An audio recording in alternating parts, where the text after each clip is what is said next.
السلام علیکم ورحمۃ اللہ وبرکاتہ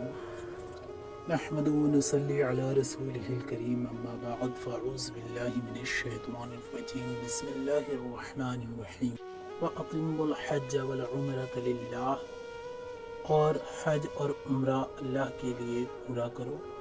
اللہ تعالیٰ کے خلیل حضرت ابراہیم علیہ السلام جب کعبہ معظمہ کی تعمیر سے فارغ ہوئے تو اللہ تعالیٰ نے ان کو اعلان حج کا حکم دیا۔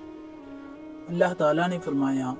وَأَذِّن فِي النَّاسِ بِالْحَجِّ، یعنی کہ لوگوں میں حج کا اعلان عام کرو۔ اللہ رب العزت کا حکم پا کر حضرت ابراہیم علیہ السلام نے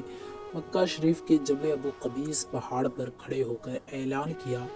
کہ میں نے اللہ تعالیٰ کا گھر یعنی کہ کعبہ کو تعمیر کر دیا ہے، اے لوگوں کعبہ کا حج اور اس کی زیارت کے لیے آؤ۔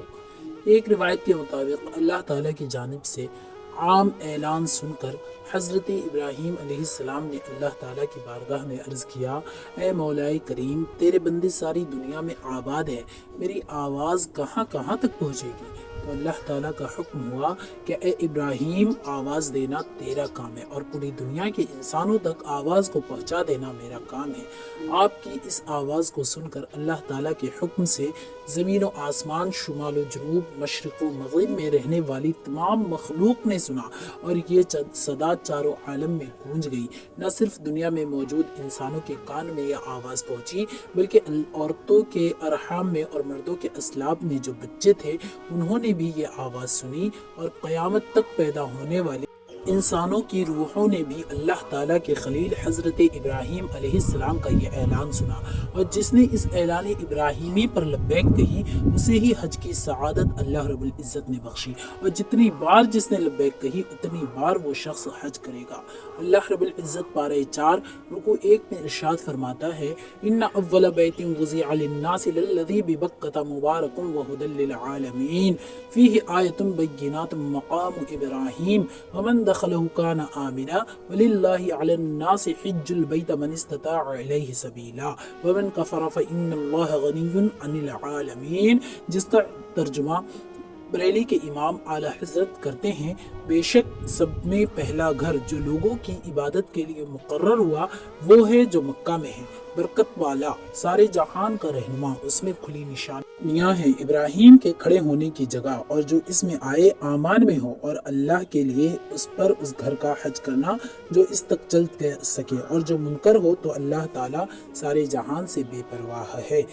شاہ طیبہ صلی اللہ تعالیٰ علیہ وسلم کا ارشاد ہے، حضرت ابو ہریرہ رضی اللہ تعالیٰ عنہ سے روایت ہے کہ ہمارے پیارے رسول مصطفیٰ کریم صلی اللہ تعالیٰ علیہ وسلم نے خطبہ پڑھا اور فرمایا، اے لوگو تم پر حج فرض کیا گیا لہٰذا حج کرو۔ ایک شخص نے عرض کی، یا رسول اللہ کیا ہر سال میں حج ہے؟ تو حضور صلی اللہ تعالیٰ علیہ وسلم نے سکوت یعنی کہ خاموشی اختیار فرمایا، پھر انہوں نے 3 بار یہ کلمہ کہا، ارشاد فرمایا آپ صلی اللہ تعالیٰ علیہ وسلم نے کہ اگر میں ہاں کہہ دیتا تو تم پر ہر سال حج کرنا واجب ہو جاتا، اللہ اکبر، اور تم سے نہ ہو سکتا، یعنی کہ ہر سال حج کرنا تو یہ ہر انسان کے بس کی بات نہ ہوتی۔ پھر فرمایا کہ جب تک میں کسی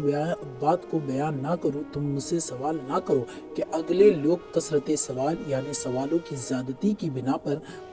اور انبیاء اکرام کی مخالفت کی بنا پر ہلاک ہوئے، لہٰذا جب میں تمہیں کسی بات کا حکم دوں تو جہاں تک ہو سکے اسے کرو، اور جب میں تمہیں کسی بات سے منع کروں تو اسے چھوڑ دو۔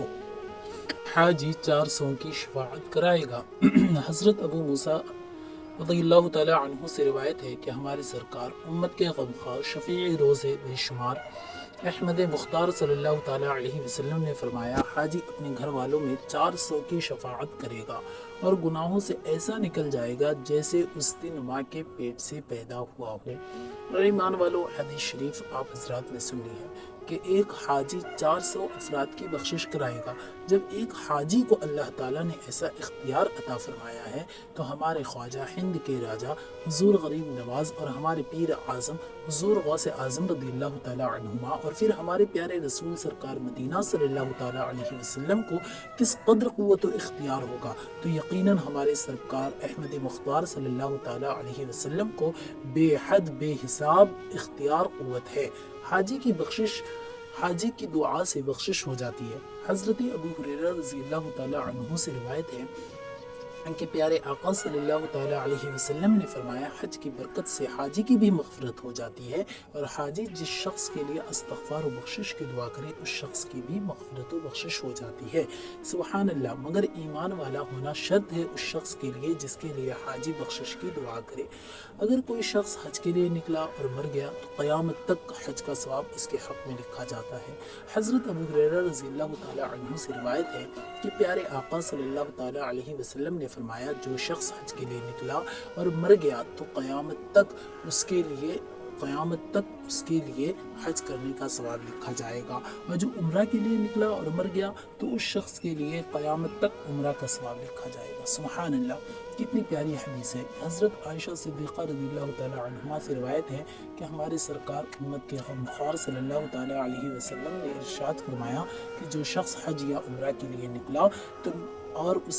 اور مر گیا تو اس کی پیشی نہ ہوگی، یعنی اس سے حساب و کتاب کچھ نہ ہوگا، اور اس سے کہا جائے گا کہ جنت میں داخل ہو جا۔ اگر کوئی شخص طاقت ہوتے ہوئے حج نہ کرے تو یہودی یا عیسائی ہو کر مرے گا۔ امیر المومنین حضرت علی رضی اللہ تعالیٰ عنہ سے روایت ہے کہ ہمارے پیارے آقا مشفق و مہربان نبی صلی اللہ تعالیٰ علیہ وسلم نے ارشاد فرمایا جو شخص استطاعت و طاقت رکھتے ہوئے بھی حج نہ کرے تو ہو سکتا ہے کہ یا تو وہ یہودی ہو کر مرے یا تو عیسائی ہو کر مرے۔ حاجی سے ملنا اور دعا کروانا سنت ہے۔ حضرت عبداللہ بن عمر رضی اللہ تعالیٰ عنہما سے روایت ہے کہ رسول کریم صلی اللہ تعالیٰ علیہ وسلم نے فرمایا جب تم حاجی سے ملو تو اسے سلام کرو اور مصافحہ کرو۔ حاجی کے گھر میں داخل ہونے سے پہلے یعنی اس کے گھر سے نکلنے سے پہلے اس سے دعا کرو، اس لیے کیونکہ وہ بخشا ہوا ہے۔ اے ایمان والو، حج 9 ہجری میں فرض ہوا ہے۔ حج کے بارے میں چند مسائل ہے کہ حرام مال سے حج کرنا ناجائز و حرام ہے۔ اگر کوئی شخص حج حرام مال سے کرتا ہے تو حرام ہے اور ناجائز ہے۔ حج کو جانے کے لیے جس سے اجازت لینا واجب ہے، بغیر اس کی اجازت کے جانا بھی مکروہ ہے۔ مثلاً ماں باپ اگر اس کی خدمت کے محتاج ہو، اور اگر ماں باپ نہ ہو تو یہی حکم دادا اور دادی کا بھی ہے، لیکن یہ حکم فرض کا ہے، یعنی حج فرض میں اگر نہ لیا اجازت تو اس کے لیے مکروہ ہے۔ اگر حج نفل کر رہا ہو تو مطلقاً ماں باپ کی اطاعت کرے، دادا دادی وغیرہ کی اطاعت اس پر واجب نہیں ہے۔ عورت جوان ہے یا بڑھیا اگر بغیر شوہر یا محرم کے حج کو گئی تو گنہگار ہوگی، مگر حج کرے گی تو حج ہو جائے گا، یعنی فرض ادا ہو جائے گا۔ اللہ رب العزت کی بارگاہ میں ہم تمام دعا گوئے ہیں کہ وہ ہمیں بیت اللہ شریف کا بار بار حج کرے اور کعبے کے کعبہ روضہ رسول صلی اللہ تعالیٰ علیہ وسلم کی پاک بارگاہ کی حج بار بار نصیب ہو۔ آمین ثم آمین۔ السلام علیکم ورحمۃ اللہ وبرکاتہ۔